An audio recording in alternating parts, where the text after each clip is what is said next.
Yo, welcome back to the Beaumont & Partners YouTube channel. Berwick Street is finally finished. 10-bed HMO, 2 kitchens, fully kitted out, tenants moving tomorrow, fully let within the first week of marketing.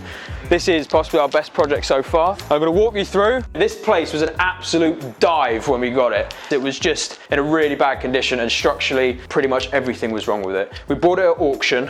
We knew what we were buying. We knew we were buying a mess, but we did bite off a little bit more than we could chew. Pretty much all the walls had to come out. A load of floor joists needed to be replaced. The roof needed to be fixed. The bays were sliding off. Just a lot of structural things had failed in this property, but we bought it cheap enough that we could afford to do all those structural remedies and basically start afresh, and it's almost like a new build now. So you've got double bed, we've got the 2 drop down side pendants. This is exactly what a tenant would want. It's like a hotel offering. And we have gone, you know, a little bit above and beyond with some of the fixtures and fittings. Like we've gone for chrome light switches, which, if I'm honest, I don't know if that's a worthy spend. This is about £2 extra throughout the whole property to do the chrome instead of a standard white. We've gone for shower boards instead of tiles because the maintenance on grout and how mouldy they can get and the cleaning costs, and it all adds up over time. Whereas if you go for the boards, they're pretty much self-cleaning, and when you do need to clean them, it's just a quick wipe down. Vinyl herringbone flooring. Gone for the square sinks as well because, if I'm honest, they don't splash up as much, and the round ones take up that bit more space in the room, but these still offer an ample amount of cleaning space. And then we've gone for the sliders as well rather than the bifolds, because the maintenance on the bifolds and the hinges, they just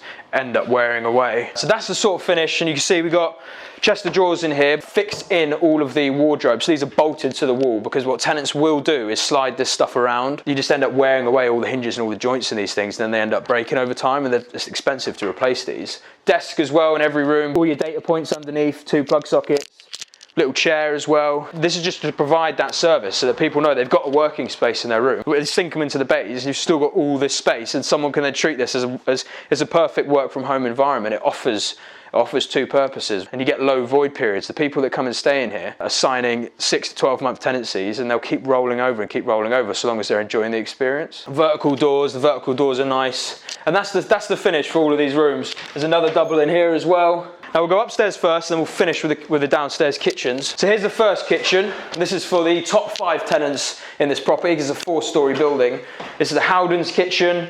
It's a nice hard-wearing finish, low maintenance of these things, and they're cheap enough that if they do get broken, which they will, and we have to replace them, we're not talking about refitting an oak worktop and things like that, which just is unnecessary costs in a HMO where it's such high traffic and usage. Big windows, bring in lots of daylight. 2 combis in this thing, and we lock it to make sure that tenants can't just crank up the heating in the winter, because otherwise they leave windows open and your utilities just go up and up and up and up if you don't take control of the heating in these HMOs. American-style fridge freezer. Gives you easily enough for 5 tenants. There's a bit of a dining area in here as well. You can sit down and eat food. And that is the first kitchen. So all of this is completely reconfigured. We had to do some jiggery pokery to get the spaces out of these, as you'll see from the before shots. And we've got 3 rooms in here. So there's 1 room there. This is the room that was hard to get our head around, because initially this wall was about here and then it came into there. So it's a tiny little box room. And how we were going to get an ensuite in here and a big double room, we had to take up a lot of space from there. We had to move some of the structural wall around,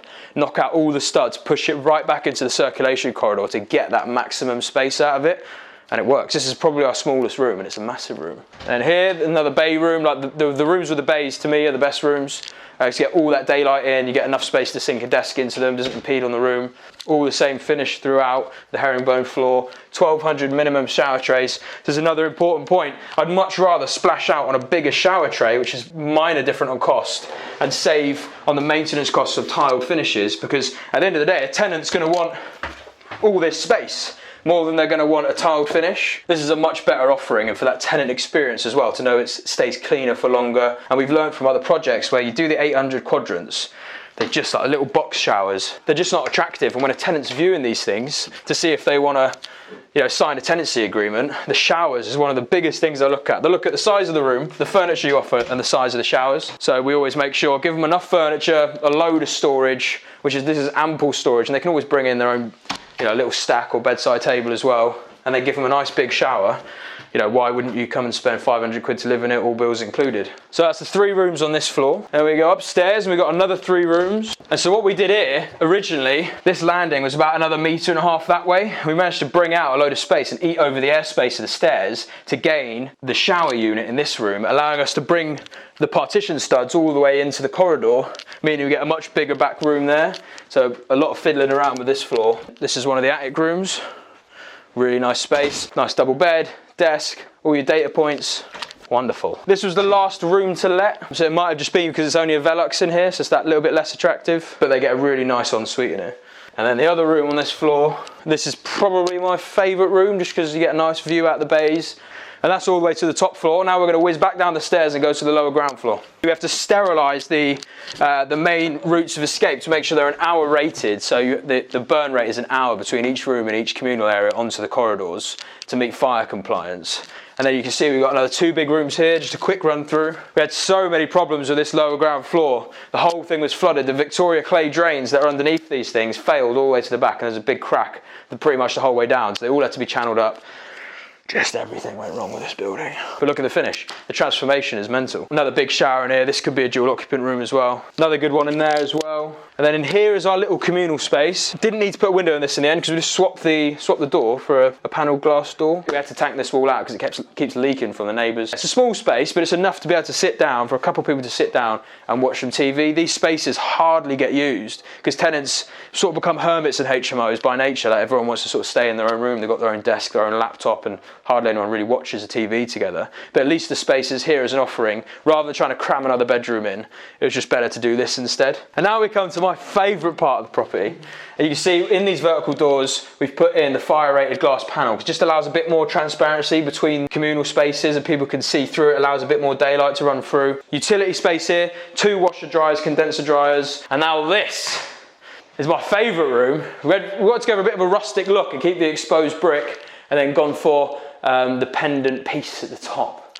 A fine piece of art by Jeff, our builder. Kept the height of the ceilings as well rather than dropping them down. And again, there's a trade-off for doing that. It's more of a heating cost to heat this room. But we wanted a nice big high window where we're a bit lower down here. And there's a neighbour's brick wall just sort of building up to the sky. We were like, do you know what, if we bring in as much light as we can, it'll still be a nice space. This is a like for like of the kitchen upstairs, Howden's kitchen. The transformation of this room, there was so many different things going on in here, and the floor level was about, it was like 400 mil higher than it was. There was a rotten piece of stairs running up there. There was this boxed in piece back, void space back here where they were trying to prop up a joist with this tiny piece of 2x4 timber. It was mental what the previous owner had done. So we just kicked it all out, dropped the floor. It's about $3,000 extra to just drop that floor. But if we didn't, we would have had this dovetail stairs taking up more space. It probably would have affected our fridge as well. So we got a lot more space out of it by spending that $3,000. But it's a lot of money to spend to get a fucking fridge in.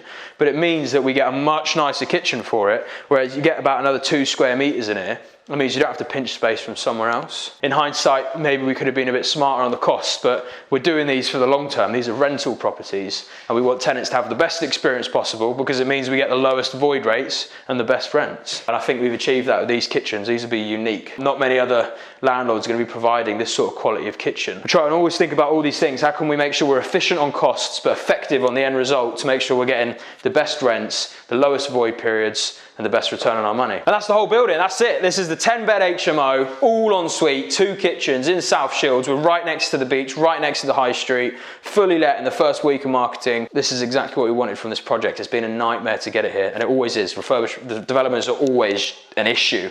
There's fraught with difficulties, but this one especially.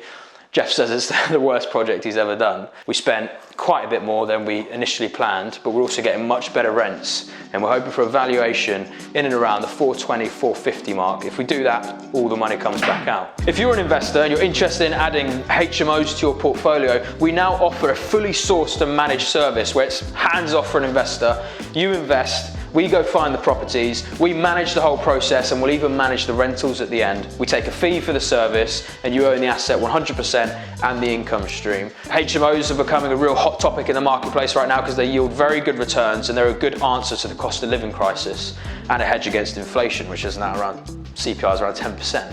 So if you're interested in that, then drop us an email on info@bowpartners.co.uk. We'll be happy to engage, maybe show you some of the projects that we've done, and just talk about the process. But yeah, thanks for watching this video. I hope you've enjoyed it. It's been an absolute mission getting this done. It was meant to take 8 months. Done it in 6 because Jeff's an absolute beast. And we've got a load of during videos for this project as well, where we show the project at the start, the project midway through, and now the project at the end. Subscribe, comment, let me know what you think, and peace and love. We haven't got a kettle at the moment. Also, new song. Oh yeah, I've got a new song coming out soon. Check that out. I think it's going to be called Chasing Sunsets. Wrote it about my fiance. Sunset loving in the place that we like. Your sweet loving burning under red skies. We try looking at the rest of our lives. Dancing in my head it goes. Cause it lasts when you love.